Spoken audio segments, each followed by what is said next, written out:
Greater Noida में बसे एक छोटे से गांव सुनपुरा में सन 2016 से संचालित है संस्थानम अभय दानम, एक ऐसी संस्था जिसमें मूक प्राणी एवं असहाय पशु पक्षियों के पालन पोषण से लेकर चिकित्सा तक की उत्तम व्यवस्था की जाती है। संस्था में उपस्थित चिकित्सक एवं अन्य सदस्य दिल्ली एनसीआर एवं अनेक क्षेत्रों से 24 घंटे असहाय पशु पक्षियों का रेस्क्यू कर जीवन दान देने का नेक कार्य कर रहे हैं।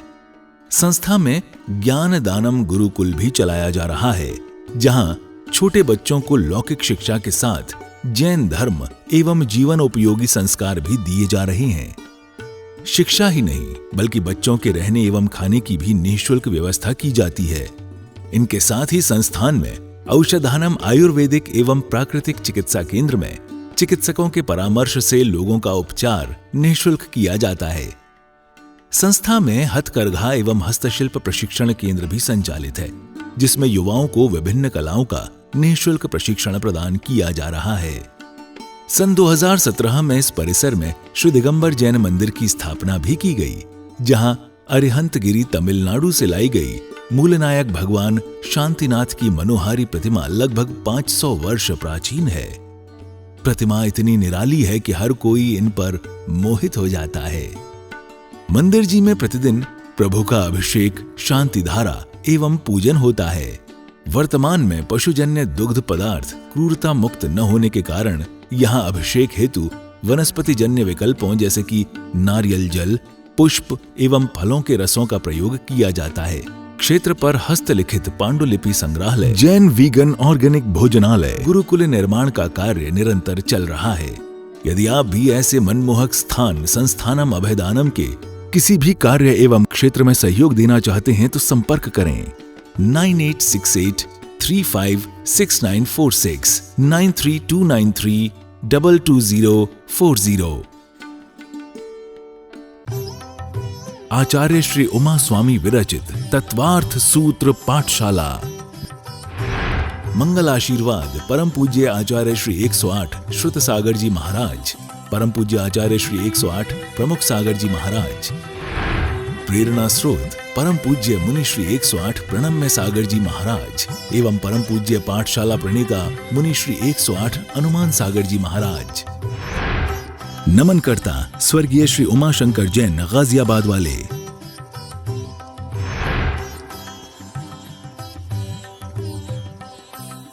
संसारिणस्त्रस स्थावरा, संधि विच्छेद किया हमने, स हटा दिया तो विसर्ग लग गया। अब संसारी जीव को एक प्रकार से बांटा, मन सहित मन रहित। अब दूसरे प्रकार से बांटा, त्रस में और स्थावर में। कल हमने बहुत अच्छे से समझा था कि त्रस में और त्रियंच में भेद होता है। त्रियंच क्या होता है? मनुष्य, नारकी और देव, इन तीन के अलावा जितने भी बच गए वो सारे त्रियंच हो गए। सारे पशु पक्षी जानवर इत्यादि आ गए।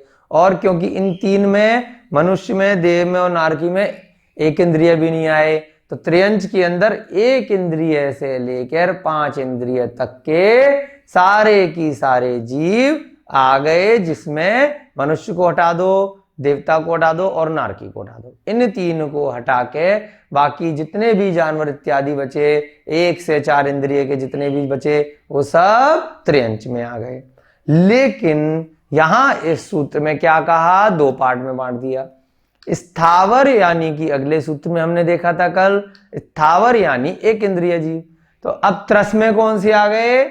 स्थावर के अलावा सारे आ गए, यानी कि मनुष्य भी आ गए त्रस में, देवता भी आ गए त्रस में और नारकी भी आ गए, है ना। और इसके अलावा 2 से 5 के सारे जीव आ गए, ठीक है। यानी कि 2 इंद्रिय से लेके 5 इंद्रिय तक के जीवों को क्या बोला?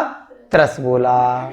और मात्र 1 इंद्रिय तक के जीवों को क्या बोल दिया? स्थावर बोल दिया। तो ये चीज हम बार बार रिपीट कर रहे हैं। कल भी आपको चार्ट के माध्यम से समझाई थी कि बहुत बार लोगों को कंफ्यूजन रह जाता है कि त्र वर्ड दोनों में आ रहा है ना, त्रियंच में भी त्र आ रहा है और त्रस में भी त्र आ रहा है, इसलिए कंफ्यूजन रह जाता है कि त्रियंच और त्रस एक ही बात है, एक बात नहीं है। त्रियंच में अलग तरीके से विभक्ति की जाती है और त्रस में स्थावर के अलावा सब आ जाते हैं, ठीक है। त्रस जीव स्थावर से श्रेष्ठ होते हैं। हम सारे की सारे जीव इन 5 प्रकार के जो स्थावर जीव हैं यहीं से निकलते हैं। प्रारंभ में सभी आत्माएं कैसी होती हैं? वो सब कभी ना कभी स्थावर जीव की पर्याय में होती हैं। निगोदिया जीव जो होते हैं वो स्थावर जीव होते हैं जो 3 लोक के नीचे ही एक इंद्रिय पर्याय में है। बाकी जो दूसरे स्थावर जीव हैं जो निगोद में नहीं है वो इस संसार में पूरे 3 लोक में ठसाठस भरे पड़े हैं। जहां भी आप बैठ के जिस भी कमरे में इस पाठशाला को देख रहे हैं, आपके कमरे में स्थावर जीव भरे पड़े हैं। एक एक सुई की नोक पर भी अनंत स्थावर जीव होते हैं। तो अगले सूत्र में हमने देखा स्थावर जीवों के भेद। पृथ्व्यप तेजो वायु वनस्पतयः स्थावरा, इसका भेद किया। पृथ्वी और अप, पृथ्व्यप यानी पृथ्वी और अप किसको बोलते हैं? जल। यानी कि इस इतने में कितने तेजों तक क्या आ गए? 3 आ गए। तेज बोलते हैं अग्नि को, पृथ्वी का एक, अप माने अपकायिक या जल कायिक। जल कायिक को अपकायिक भी बहुत जगह उल्लेख मिलता है। तो अप शब्द कहां से आया? यहीं इस सूत्र से, इसका पर्यायवाची है। तेज, अग्नि को कई जगह तेज कायिक भी लिखते हैं, यानी कि अग्नि कायिक तेज होता है उसमें, तो इसलिए फिर वायु कायिक और एक वनस्पति कायिक, ये सभी 5 प्रकार के क्या होते हैं? स्थावर जीव होते हैं। आज के विज्ञान में केवल जल में जीव बताए हैं और वायु में जीव बताए हैं, जबकि जैन ग्रंथों में अग्नि में भी अग्नि का एक जीव होते हैं। वनस्पति में भी डॉक्टर जगदीश चंद्र बसु ने सर्च करी थी, उनको नोबेल प्राइज भी मिला था कि वनस्पति में भी जीव होते हैं। और इसी प्रकार से वायु में भी जीव हैं, अग्नि में भी हैं, पृथ्वी में भी जीव हैं। अभी तक पृथ्वी के जीव तक आज का विज्ञान कोई परीक्षण नहीं कर पाया, ना अग्नि में। जल में बता देते हैं वो लोग, वायु में बता देते हैं और वनस्पति में बता देते हैं, लेकिन जितनी संख्या है शास्त्रों के अनुसार अनंत संख्या है। एक बूंद जल में या जरा सी वायु में या फिर वनस्पति में भी बहुत सारे जीव होते हैं। इस प्रकार से यहाँ पे वर्णन आया है। इसी को अब सूत्र को आपकी क्लास में आज की कक्षा में हम आगे बढ़ते हैं। पिछली कक्षा का रिवीजन करना इसलिए बहुत ज़रूरी होता है जिससे कि आपको अच्छे से एक एक सूत्र पुनः पुनः कराने से याद होते चले जाएं। कभी भी आपको बाद में भविष्य में पूछा जाए तो आपको याद रहे। एग्जाम में भी ऐसी होता है ना, आपने कितना भी पढ़ लिया, अगर ठीक से रिवीजन नहीं किया एग्जाम से पहले तो आपके मार्क्स कम आएंगे। तो ऐसे ही इसलिए हम प्रतिदिन की कक्षा में हम अभ्यास करते हैं कि पिछली कक्षा का रिवीजन हो जाए, जिससे कि अगर आप थोड़ा बहुत भूल गए हैं तो याद आ जाएगा। एक इंद्रिय जीव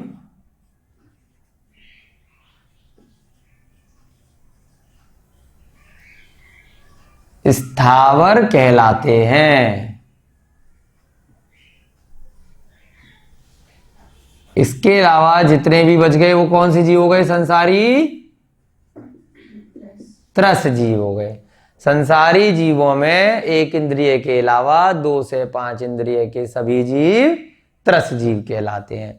एक इंद्रिय जीव स्थावर कहलाते हैं। 8वें अध्याय में जब हम नाम कर्म का चैप्टर पढ़ेंगे, नाम कर्म यानी जिससे शरीर इत्यादि की रचना होती है, तो उस नाम कर्म के उदय से स्थावर पर्याय मिलती है। ये स्थावर नाम कर्म, उन जीवों का स्थावर नाम कर्म का उदय रहता है। औदिक भावों में जो हमने देखा था, ये स्थावर नाम कर्म का उदय होने से होते हैं, उदय होने से उत्पन्न होते हैं। और कौन सी इंद्रिय होती है इनके? 5 प्रकार की इंद्रियां हैं, अगले सूत्र में आएंगी। उसमें पहली इंद्रिय होती है स्पर्शन इंद्रिय। तो स्पर्शन इंद्रिय मात्र इनकी होती है। ये नहीं है कि एक इंद्रिय है तो इसका मतलब इनके कोई सी भी 5 इंद्रियों में से एक इंद्रिय हो जाएगी। कौन सी इंद्रिय होती है इनके? इनके मात्र स्पर्शन इंद्रिय होती है। स्थावर जीवों के इनके मात्र स्पर्शन इंद्रिय यानी कि जो त्वचा होती है बस उतनी ही इंद्रिय इनके होती है। इनके मात्र स्पर्शन इंद्रिय जो स्थावर जीव हैं, एक इंद्रिय जीव होती है। ये नहीं है कि 5 इंद्रियों में से खाली कान हुआ, किसी के घ्राण इंद्रिय हुई, किसी के चक्षु इंद्रिय हुई, किसी के रसना इंद्रिय हुई, नहीं, ऐसा नहीं है। मात्र एक इंद्रिय होगी, चाहे वो पृथ्वी का एक होगा या जल का एक होगा या अग्नि का एक होगा या वायु का एक होगा या वनस्पति का एक होगा। वायु में जितने भी जीव हैं उनके भी एक ही इंद्रिय होगी। हमें नग्न आंखों से, चक्षु इंद्रिय से ये जीव दिखाई नहीं देते कोई से भी। अब क्या दिखाई देता है? जो उनके ऊपर का पुद्गल शरीर है, जो वस्तु है, यानी कि हमें पृथ्वी तो दिखाई दे रही है, लेकिन पृथ्वी के अंदर जो सूक्ष्म जीव हैं जिनके शरीर की वजह से ये पृथ्वी है वो दिखाई नहीं देती। ऐसे ही अग्नि तो दिखाई देगी, लेकिन अग्नि के अंदर के जो जीव हैं वो इतने सूक्ष्म हैं, हमें चक्षु इंद्रिय से दिखाई नहीं देंगे। अब स्थावर जीवों में क्या आया? पृथ्वी का एक माने पृथ्वी ही जिनका शरीर है, उन्हें क्या बोलते हैं? पृथ्वी का एक। पृथ्वी का एक माने पृथ्वी जिनका शरीर है, यानी कि जो पृथ्वी हमें दिखाई दे रही है पुद्गल, वो वास्तव में क्या है? वो किसी जीवों का शरीर है। जीव आत्मा हमें दिखाई नहीं देती। आप जिस भी जमीन पे चल रहे हैं, जहां पर भी फर्श में, वो सब जो पृथ्वी का भाग है वो सब किसी ना किसी जीव का शरीर है। पृथ्वी जिनका शरीर है तो उसे क्या बोलते हैं? पृथ्वी का एक। जल जिसका शरीर है, जल जिन जीवों का शरीर है वो सब जल का एक जीव होते हैं। इसके अलावा अग्नि जिनका शरीर है, इसी प्रकार से इत्यादि आगे आगे आता है ना। वायु जिनका शरीर है, वनस्पति जिनका शरीर है, तो ये क्या होते हैं? वनस्पति जो दिखाई दे रही है वो किसी ना किसी जीव का शरीर है। अब वनस्पति में भी 2 भेद आएंगे आगे के सूत्रों में। एक तो मान लीजिए पूरा की पूरा पेड़ है, वो कंप्लीट पेड़ भी एक जीव है ना। जैसे आम का पेड़ बोला तो उसमें एक आम का जीव है, उसके अलावा उसकी पत्तियां, उसका फल, उसके तने, उसमें बहुत सारे सूक्ष्म वनस्पति का एक जीव और भी हैं, अनंत हैं, बहुत सारे हैं। वो सब अलग अलग जीव हैं। जैसे कि हमारा जो मनुष्य का शरीर है, हम जो यहाँ खड़े होके बोल रहे हैं, तो एक कंप्लीट जीव हमारे नाम से है। उसके अलावा हमारे शरीर के अंदर जो खून है उसमें अनंत जीव हैं। जो हमारी त्वचा है उसके ऊपर बहुत सारे जीव रह रहे हैं, बालों के अंदर जीव रह रहे हैं, है ना। आंखों के अंदर सब तरफ जीव भरे हुए हैं जो हमें दिखाई नहीं दे रहे। वो भी उनकी सबकी कितनी स्वतंत्र अपनी अपनी पर्याय हैं। हमारे शरीर में जल है, उसमें बहुत जीव हैं, उन सब की भी स्वतंत्र पर्याय है। और जो कंप्लीट ये जो दिखाई दे रहा है मनुष्य का शरीर हमारा, ऐसे ही आपका, उनकी भी स्वतंत्र पर्याय है। ठीक है। ऐसे ही 2 प्रकार से जीव रहते हैं, एक बहुत सूक्ष्म जीव और एक बड़े जीव। ठीक है। तो अब इसमें एक चीज और आपको बतानी है कि बहुत बार लोगों को आता है कि फिर हम जो जल पी रहे हैं तो उसमें जल में हम जल का एक जीवों को पी रहे हैं, नहीं पी रहे हैं। तो उसी लिए आचार्य महाराजों ने बताया कि जो लोग व्रत इत्यादि ले लेते हैं, अणुव्रत या महाव्रत ले लेते हैं, तो वो भाव से कोशिश करते हैं कि इन सभी जीवों की हिंसा न हो। तो इसीलिए एक वर्ड आया प्रासुक जल पीना। कोई भी वस्तु का सेवन करना खाने योग्य या किसी भी तरीके से, तो उसको अभक्ष ना हो, यानी कि भक्षण योग्य हो। उसमें कि जितना संभव हो एक इंद्रिय पर्याय के भी जो जीव हैं उनके हिंसा का दोष ना लगे। तो कैसे करते हैं उसको भी हम इसी सूत्र में आज समझने का प्रयास करते हैं। तो एक उदाहरण से समझेंगे, जल के उदाहरण से, और बाकी में भी उसी प्रकार से लगा लिया जाएगा कि जो जल का एक जीव को 4 भाग में मुख्य रूप से बांटा। कि अब एक चीज तो हो गई जल। जल जो है वो पुद्गल है, मूल जल जो है ना। जल कायिक भी है, जो जल दिख रहा है आपको कि भाई हम जल पी रहे हैं, तो वो तो जल जिसका शरीर है, हमने तो सारे जीवों को पी लिया, तो उसको हमें प्रासुक करना है।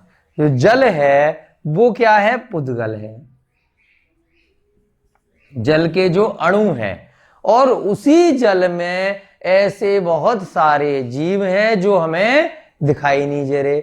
उनका ऊपर से शरीर भी जल था, है ना, उसी के अंदर समाहित हो गए, उनका शरीर है पर हमें दिखाई नहीं दे रहा। स्पर्शन इंद्रिय उनके है लेकिन हमें दिखाई नहीं देती। तो क्या बोला? एक जीव आया, जल जीव।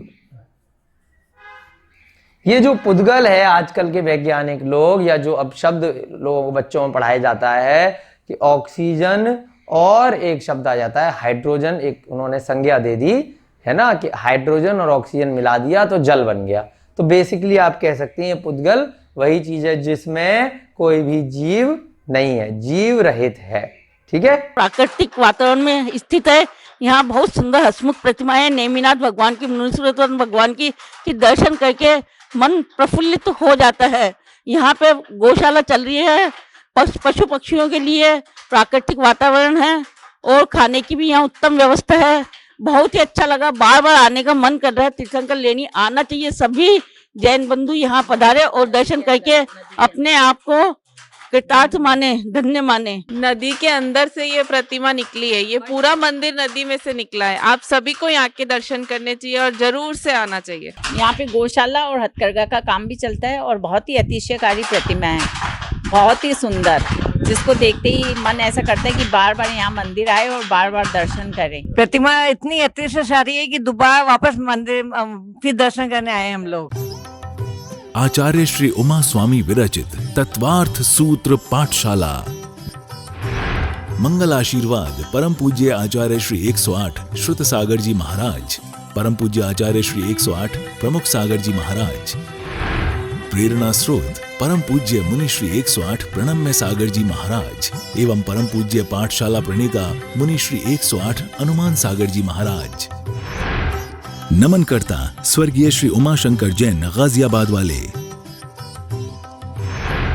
प्रायोजक ज्ञान दानम गुरुकुल।